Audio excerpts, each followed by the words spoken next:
Everyone, welcome to this channel. Today I'm going to show you how to do multiple pre-moves in chess.com. You can see that I'm already on chess.com. Now let me show you how to do it. First of all, you can see a three-line button at the top left corner. You have to click this button. Then at the bottom part, you'll be able to see a settings option. Click on this settings button. Then two buttons appears. That is all settings and logout. Click on all settings. Now at the fourth option, you'll be able to see a timer option. You have to click that button.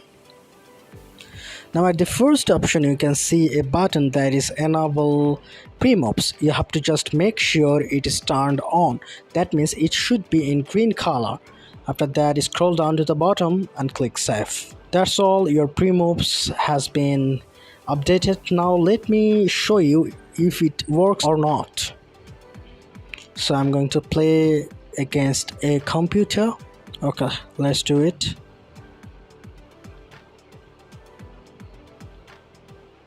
You can see that I'm using pre-moves and these are already working. You can see that the moves are being generated automatically. So this is how you can do it. So if this tutorial helped you, like this video and don't forget to subscribe to my channel. See you in the next one.